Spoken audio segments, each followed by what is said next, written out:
Assalamualaikum warahmatullahi wabarakatuh. Kembali lagi dengan saya, Elda Ferdiana Sari, dengan NIM 170509740006, Prodi S1 Pendidikan Teknologi Informasi. Nah, pada kali ini saya akan mensimulasikan sebuah studi kasus, yang mana studi kasus ini saya hasil pengamatan pada jaringan di SMKN 1 Jabon, tepatnya di jurusan multimedia. Nah, untuk jaringannya itu saya mengamati di jaringan lab-labnya, lab-lab multimedia. Untuk melakukan praktikum, sebelumnya saya ingin menjelaskan terlebih dahulu mengenai profil di SMKN 1 Jabon. Jadi di SMKN 1 Jabon ini itu merupakan salah satu sekolah kejuruan yang berada di wilayah Kabupaten Sidoarjo. Nah, SMKN 1 Jabon ini bertepatan dengan Kabupaten Pasuruan, dan di jurusan SMKN 1 Jabon ini terdiri dari 6 jurusan. Yang pertama ada multimedia, tata busana, teknik kendaraan ringan otomotif, teknik elektroindustri, kria kreatif batik dan tekstil, kria kreatif kulit dan imitasi. Lalu di setiap jurusan itu sudah dibagi dengan WiFi sendiri-sendiri.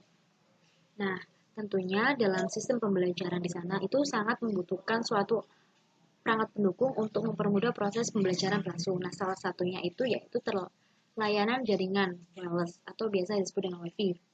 Jadi dengan adanya layanan ini, para siswa dan guru itu bisa mengakses sebuah informasi pendukung dalam pembelajaran. Dan di SMK 1 Jabon itu juga sudah menerapkan hal itu. Lalu pada jaringan WiFi yang terdapat di SMKN 1 Jabon ini dibagi per jurusan. Nah, nantinya setiap jurusan itu dibagi WiFi sendiri-sendiri. Nah, langsung aja tadi sekilas mengenai profil SMKN 1 Jabon. Nah, untuk skenario percobaan kurang lebihnya seperti ini. Jadi dalam percobaan ini kita akan mensimulasikan WiFi dengan DNS dan web server. Jadi kurang lebihnya nanti skemanya seperti ini ya. Nah, ini jadi untuk skemanya kita membutuhkan satu WLC, lalu 4 buah switch, lalu satu DNS server, satu web server, lalu ada satu router, 2 access point, lalu ada 4 PC, ada switch juga.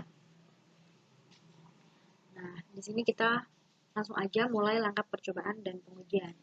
Jadi kalian harus memiliki dulu aplikasi Cisco Packet Tracer. Jadi ini simulasinya, hasil simulasi kita kurang lebih seperti ini. Nah, pertama-tama sebelum seperti ini, itu kalian harus menyediakan atau memasukkan device-device yang diperlukan. Jadi, untuk memilih device, kalian bisa memilih di bagian sini.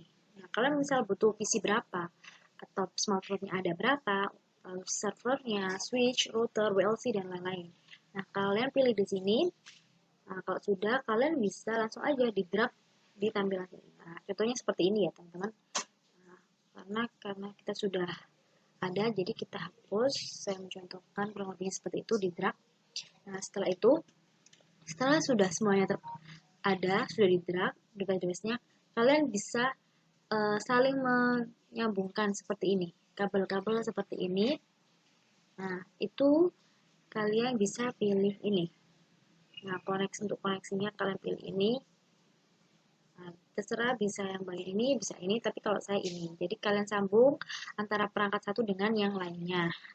Nah, ini sebelum kalian konfigurasikan, biasanya nanti terdapat tanda orange atau tanda merah. Nah, artinya itu kalian harus menyeting perangkat tersebut. Tapi kalau misalnya sudah tanda hijau seperti ini, berarti tandanya si perangkat-perangkat yang ada di sini itu sudah menyala. Lalu yang pertama kali yang akan kita setting yaitu WLC. Jadi WLC-nya kita setting. Nah, yang pertama kalian harus setting di bagian manajemen. Jadi manajemen kalian harus mengetahui atau menginputkan suatu IP address, itu terserah kalian berapa. Lalu subnetmasknya otomatis 255.255.255. Lalu untuk default gateway-nya yaitu 192.168.6.1. Nah, di sini ada DNS server. DNS server ini nanti kalian bisa melihat IP DNS servernya pada bagian server DNS. Nah, nanti bisa saya jelaskan. Cuma di sini DNS servernya 192.168.22. Setelah itu kalian setting di bagian DHCP. Nah, di sini, nah sebelum kalian menginputkan, ini pada bagian itu masih kosong. Nah, karena berhubung saya sudah menginputkan dan saya sudah save untuk bagian ini, kita upload aja. Nah, kurang lebih seperti ini tampilannya. Jadi untuk interface-nya manajemen, lalu jangan lupa untuk DHCP-nya kalian on-kan, karena kalau kalian off, maka tidak akan berhasil, tidak akan terkoneksi. Lalu untuk full name-nya terserah, menyesuaikan kalian aja. Lalu default gateway-nya 192.168.61 yang sudah disetting pada manajemen tadi, lalu DNS servernya tadi. Nah, untuk slot IP address-nya saya kasih 192.168.6.10.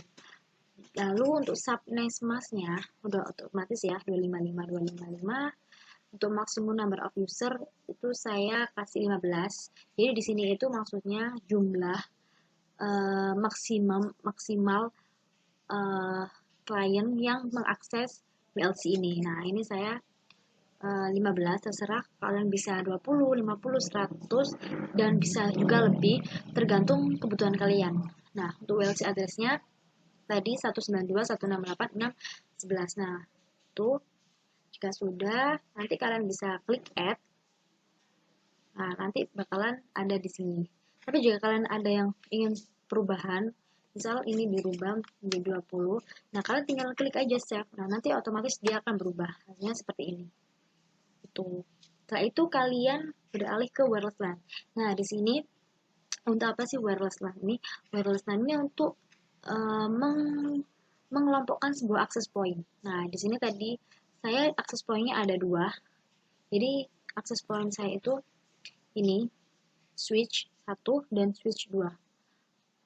Nah, ini mohon maaf untuk akses point itu LAPT 1, lalu ada LAPT 2. Nah, di sini ini nanti mengkoneksikan jaringan-jaringan perangkat-perangkat yang membutuhkan wireless. Tuh. Jadi langsung aja name-nya AP1 untuk SSID-nya itu maksudnya yaitu password-nya untuk mengkoneksikan. Nah, dengan AP1 berarti SSID saya buat AP1 aja biar lebih mudah. Lalu untuk autentikasinya saya menggunakan WP APSA. Nah, untuk passwordnya saya menggunakan password ini. Untuk passwordnya terserah kalian aja, menyesuaikan kalian. Nah, setelah itu kalian tinggal save, lalu new. Nah, contohnya saya membuat 2. Nah, ini untuk AP2-nya seperti yang AP1 tadi, kalian save lalu new. Nah, jika sudah, nantinya kalian cek di AP group apakah muncul seperti ini, wireless LAN dan access point. Nah, di sini. Nah, untuk pertama yaitu AP1. Jadi AP1 nanti di wireless LAN kalian juga harus pilih AP1 juga karena nantinya ibarat ini tuh jalannya, jaringannya menyesuaikan dengan kelas-kelas yang sama. Nah, untuk access point berarti apa? Berarti AP1 juga. Jadi AP1 juga yang dicentak. Kalau AP2 ya berarti kalian harus memilih bagian AP2 meskipun di wireless LAN maupun di access point centang. Nah, jika sudah kalian save atau new. Nah, WLC sudah selesai.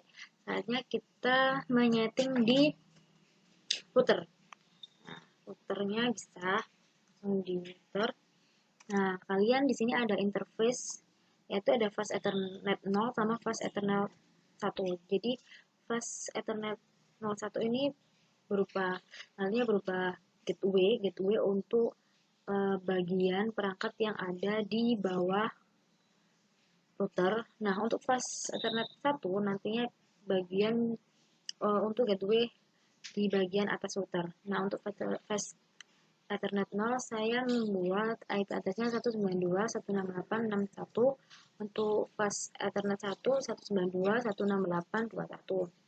Nah, jika udah jangan lupa di sini di on kan fast Ethernet 0 maupun 1 karena ini untuk mengkoneksikan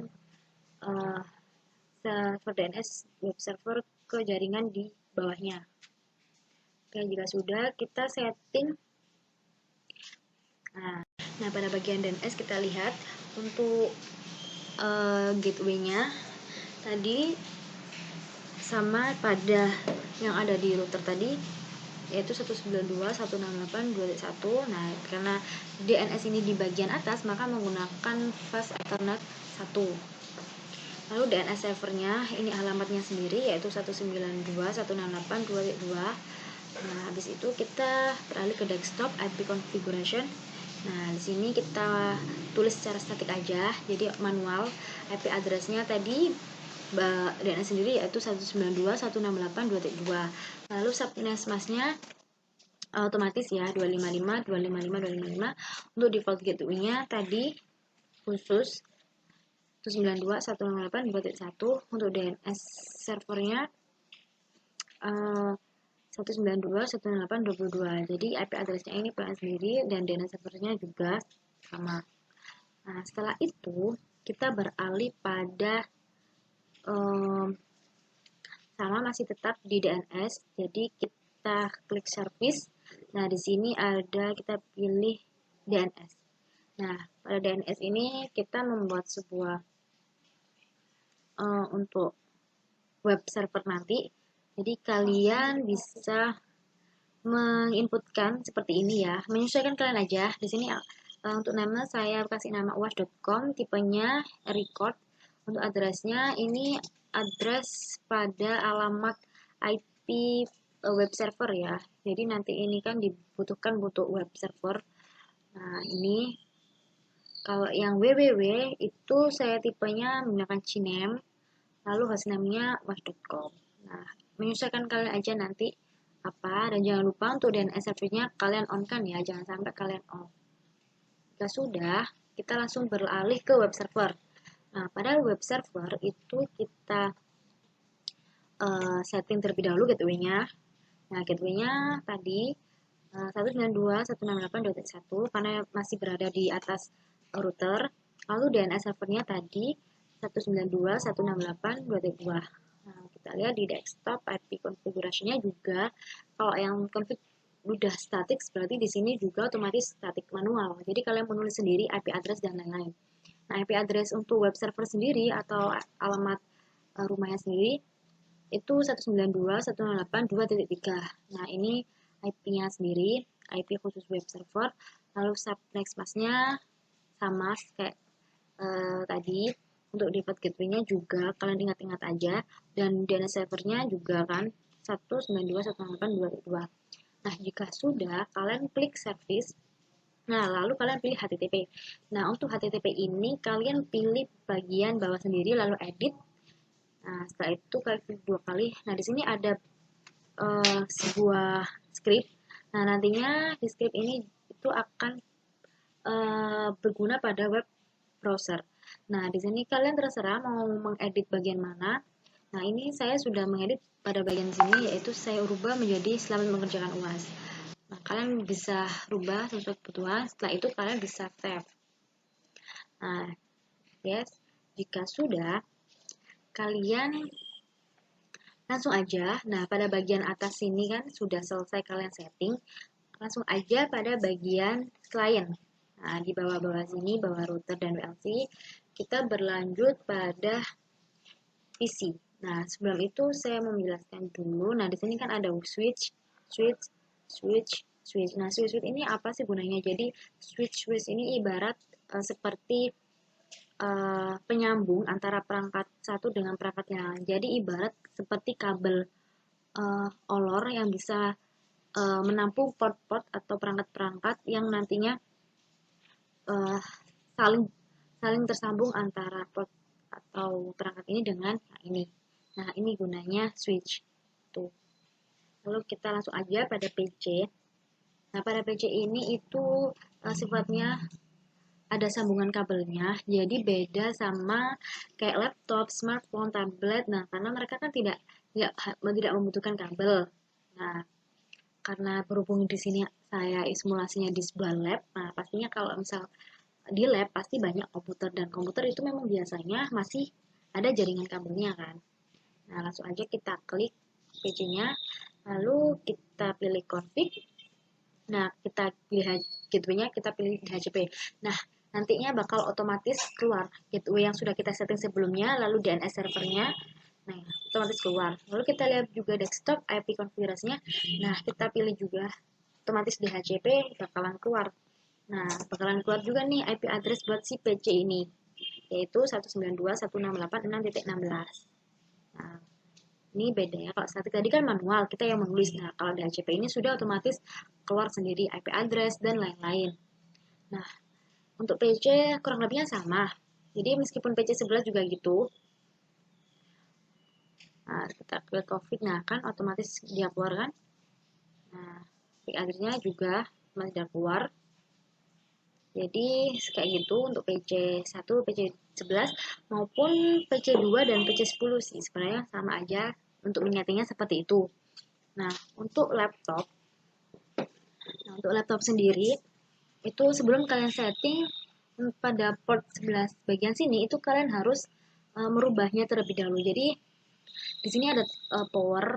Jadi power ini untuk menghidup dan matikan si laptop ini. Yang pertama, kalian matikan terlebih dahulu. Kalian ambil ini, kalian drag keluar seperti ini contohnya. Nah, kalian drag keluar ke sini. Nah, setelah itu kalian pilih WPC300N. Nah, ini gunanya. Nah, kayak gini kalian masukkan aja di sini. Karena saya sudah menggunakan ini, jadi ini tadi hanya perumpamaan aja. Nah, gunanya di WPC300 ini gunanya untuk menyambungkan, karena laptop ini menyambung pada jaringan wireless agar terkonek dengan WLV. Tuh. Nah, di situ kita lihat config. Nah, di sini juga gateway-nya DHCP otomatis keluar. Lalu di sini ada desktop juga, konfigurasinya juga otomatis keluar. Nah, setelah itu kita lihat smartphone. Begitu selalu juga sih sebenarnya. Untuk pada config juga gateway-nya tahap DHCP ya.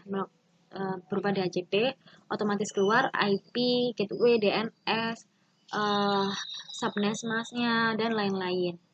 Nah, kita lihat juga tuh kan otomatis keluar IP tersebut. Begitupun tablet juga secara DHCP. Nah, tapi jangan lupa meskipun di sini itu ingat tadi di awal di WLC itu ada bagian autentikasi. Nah, untuk jaringan yang berkabel kan tidak perlu autentikasi karena mereka langsung otomatis menyambung kan. Nah, untuk perangkat-perangkat laptop, smartphone, tablet kan memang belum tentu itu punya dari lab tersebut kan. Bisa juga orang luar atau bagaimana yang nantinya ingin mengakses pada jaringan WLC-nya. Nah, kenapa kok ada autentikasi itu sebagai simbol keamanan biar orang yang baru atau perangkat yang baru itu tidak bisa mengakses si jaringan ini karena tidak tahu passwordnya apa. Nah, jadi untuk agar terkonek, nah ini kan kalau sudah tandanya gini itu berarti perangkat-perangkatnya sudah terkoneksi. Nah, akan tetapi kalau misalnya kalau kita tidak tahu sandinya, misal contoh, nah di sini kan bagian wireless 0. Nah, di sini kan autentikasinya kan saya pilih WPA PSK menyesuaikan di WLC tadi. Coba saya disable. Lalu kita lihat apakah masih ada jaringannya. Nah, kan otomatis hilang kan. Tapi kalau misalnya saya klik WPA PSK dengan sandi yang sudah ditentukan tadi, nah kita lihat apakah muncul. Nah, kan muncul. Nah, berarti kalau misalnya dia tidak tahu password yang ada di WLC atau jaringan itu, maka otomatis perangkat tersebut tidak akan tersambung, terkoneksi. Tapi kalau misalnya dia sudah tahu password sebagainya, nah itu otomatis tersambung. Nah, untuk melihatnya, untuk mengkoneknya jangan lupa di bagian wireless, config bagian wireless. Nantinya kalian atur sendiri. Jangan lupa SSID-nya juga. Menyesuaikan access point. Kalau misalnya AP1, ya berarti SSID-nya AP1. Kalau access point 2, kita lihat.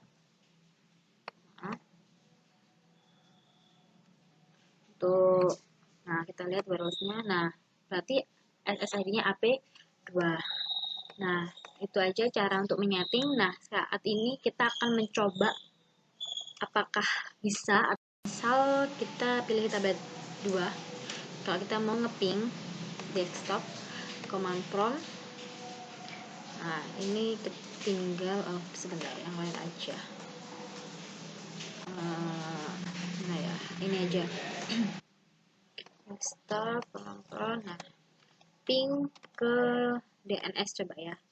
IP DNS tadi 192.168.2. Nah, kalau udah ada reply kayak gini berarti tandanya berhasil ngepingnya. Lalu kita coba ke web server 192. Nah, tandanya sudah berhasil juga. Lalu kita coba ngeping ke klien lain, ke IP address perangkat lain. Ping, coba saya mau ngeping ke PC1 ya ini.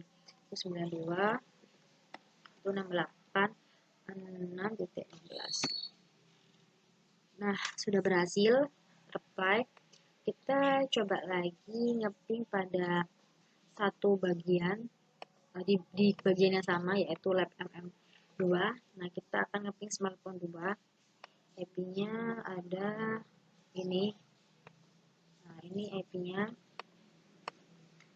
Kita klik, kita ping 192.168.6.19. Nah, ini tandanya sudah berhasil. Nah, tadi kan ini untuk mapping sudah berhasil ya. Kita coba di sini untuk mengecek web servernya, yaitu bukan ping tapi ns lookup. Tadi kan kita sudah membuat sebuah web, alamat web, yaitu ns lookup uas.com. Nah, ini kan otomatis dia bakalan mengasih tahu servernya berapa, lalu namanya uas.com dengan IP address-nya 192.168. Nah, lalu kita coba lagi yang www ya, ns lookup www.uas.com. Nah, ini tandanya sudah berhasil. Nah, servernya sudah ketemu, lalu nama uas.com. Nah, sudah. Oke, berarti berhasil.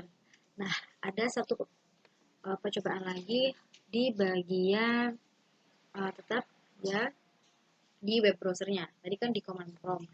Nah, sekarang pada bagian web browser. Nah, kita kan tadi sudah membuat URL untuk web ya. Jadi URL-nya itu http 2 kita flash lalu uas.com. Nah, benarnya sudah berhasil. Nah, di sini ini hasil dari kita menyeting tadi yang ada scriptnya tadi. Nah, munculnya bakalan seperti ini. Nah, ini kan. Berarti tandanya sudah berhasil. Selamat mengerjakan UAS. Lalu kita coba lagi di bagian sini.